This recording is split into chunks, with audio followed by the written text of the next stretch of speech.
There's a certain level of cruelty that only a group of children can muster. When one is made to wear a retainer brace at age 8, it was surely an unpleasant sight, the metal headgear wrapped around her face. There are lots of stories about the night of her 9th birthday sleepover. Kids say she willed her metal brace into massive jaws, incising her way through the house. But it was no fault of her own.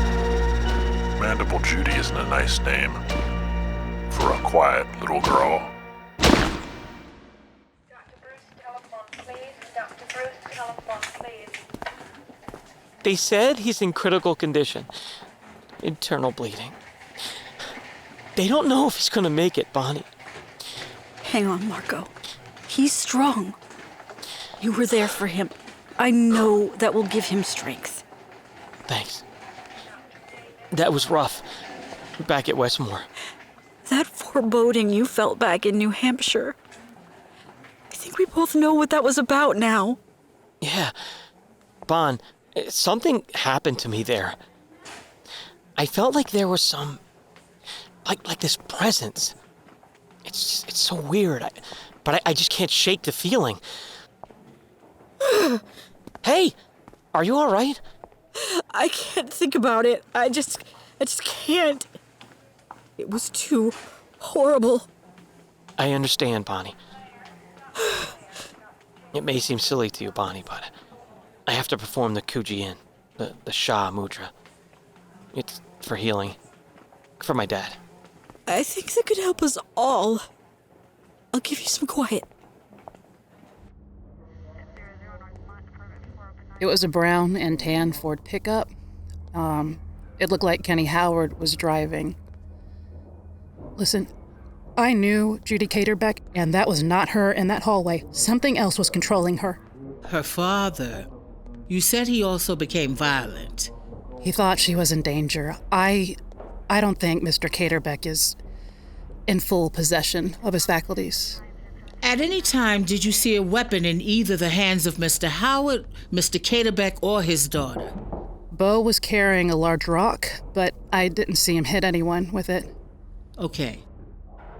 Mr. Kaderbeck will remain incarcerated until they can schedule a hearing, at which time a judge will set his bail.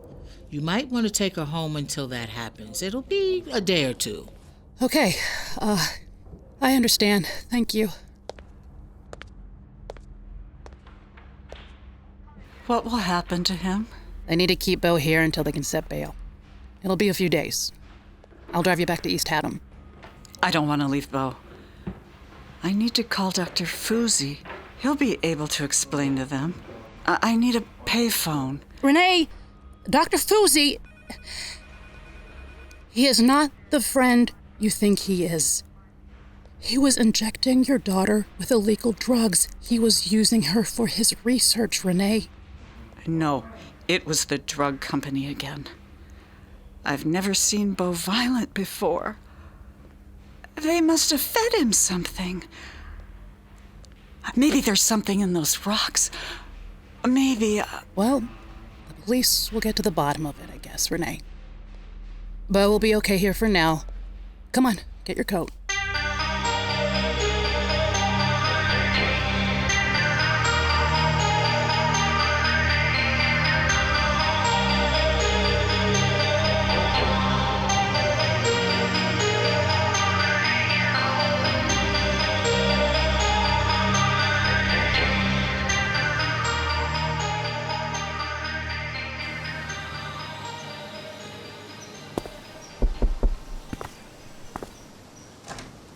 Hello, Mr. Howard.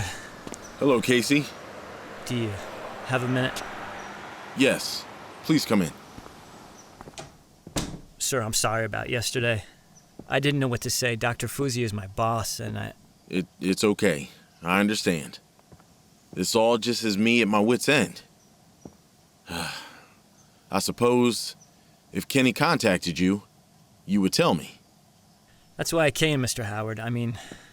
No, he didn't contact me, but I know he's in trouble. What do you mean? Did you hear from him or didn't you? No, sir, we were close. Good friends. And I could tell. I know it sounds weird, but I shouldn't have come. I'm sorry. No. Tell me what you know, Casey. It's okay. Sir, I don't know how to say it. I know you think I'm a drug addict, but I swear this has nothing to do with that. It's okay, Casey. I just want to know where my son is. I had a dream. It was almost like a vision. I don't know. He was driving, and the police were following him. Calm down, Casey. It's okay. I think he was coming back to Mudskoggin, sir. I just know it, Mr. Howard. I really don't know how, but I think he's on his way back. And I just want to make sure he's okay. I do too, Casey. Listen, Kenny was saying some pretty strange stuff when he left. He's a little confused. He had some rocks, and he brought his frogs with him. I didn't know what... Frogs? Really? Yes, frogs. Do you know why? Not really, sir, but all this... My friend has a frog, and I was, looking at it when all this happened. I know it sounds nuts, but I really saw him in your truck, and he was... Okay, listen. I don't know what you saw or heard. I just want to know where he is. But I believe you, son. I believe you.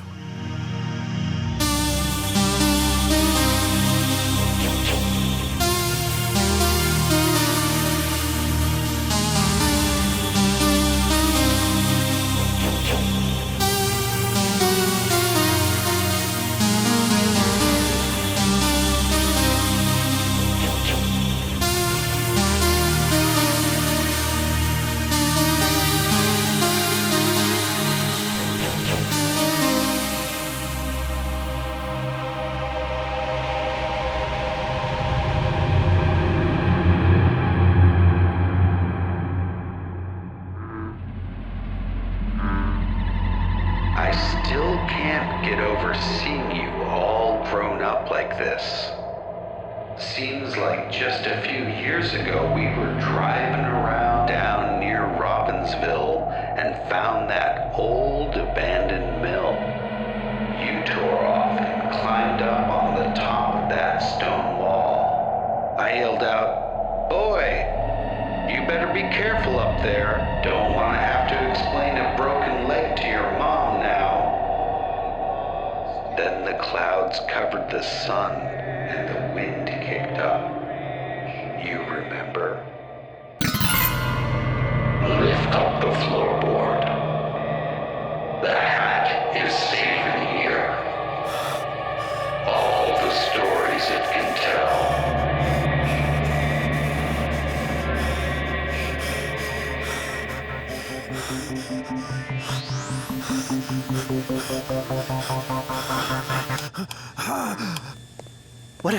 What happened? What just happened? I had to stop it. I was worried you were getting too agitated. Are you okay? Did I say anything? No, you were totally quiet. Just breathing very heavily. You don't remember anything? I don't know, something, yeah, I saw some things, or just one thing maybe. A hat hidden under the floor, just like you. And I had this strong feeling that I had to keep it safe somehow. Amazing. It's like a repeating message. And whoever connects with them sees it. There was more. Somebody was there, but I can't remember who. Like someone from my childhood, I think. It's fading. It seems like my revised synthesizer patch stopped the telepathic communication more quickly this time. It's fascinating, but I don't really see what use it can be to Becker Pharmaceutical. I mean, where are these messages coming from? What is the purpose? The rocks would appear to be the source. If that's the case, these messages are millions of years old. And not terrestrial. Doctor, Mr. Darcy, I'm sorry I wasn't free earlier. Tell me what you found so far. We've managed to do some controlled experiments in which the telepathic communication can be engaged and disengaged using tones on the synthesizer. But the specific content of the communication is unclear. Subjects lose memory of the exchange soon after awakening. In your notes, you mentioned that the youngest frogs appear to be more changed by the sonic phenomenon. Is it possible we'd have more success with younger human subjects, like Kenny Howard or Judy Kaderbeck? They do seem to have been far more profoundly affected by the rocks, but I don't think they would be very cooperative. And not exactly available. I'm working on that part. Can you tell me, Mr. Becker, where is Dr. Nobili? I have some questions for her. She's been upstate on research, but she's on her way back.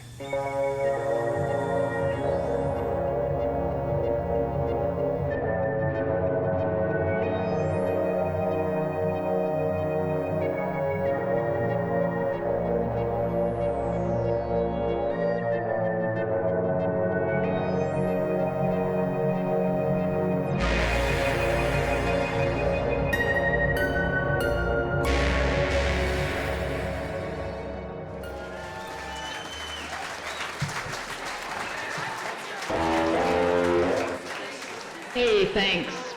Good evening, guys. Happy Halloween. Hi, I'm Petra. I'm vocals and bass. And we got Casey Handleman over here on guitar. And that strange dude in the back, dressed like Mephistopheles, that's Hedgie. And he's gonna start this next one off. It's called Stricken.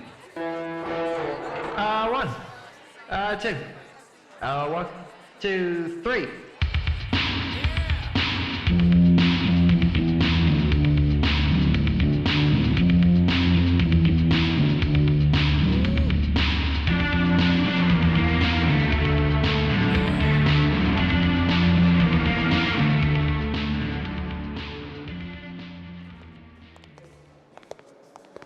Let me get the door for you. Oh, thank you. I've had to bring my synthesizer with me enough lately that I figured a rolling case made sense. Listen, Doctor, I don't know how much you know about Kenny Howard. Yeah, Justina filled me in. Becker wants us to examine him. Right. I'm not comfortable with Kenny being part of our research like this. He was assisting me when he was exposed to the phenomenon at the rocks. I feel responsible for his condition, and this would be little more than prodding and poking. I doubt they would get approval for such a radical procedure. I think the boy should be hospitalized immediately to see if there is a less invasive way of treating him. His father would agree, I'm certain. What worries me is that when he wants something, there isn't much that can stop Magnus Becker. Agreed. But it wouldn't get far without our help. I'm driving down to Mudskoggin to see Frank. He needs to know what's going on.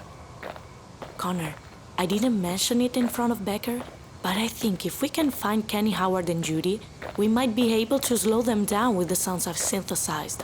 Long enough maybe to get them help. I was hoping that's why you were bringing it home. And if Kenny's father was with us, it could help. Well then, follow me. Thanks. This one doesn't have a name.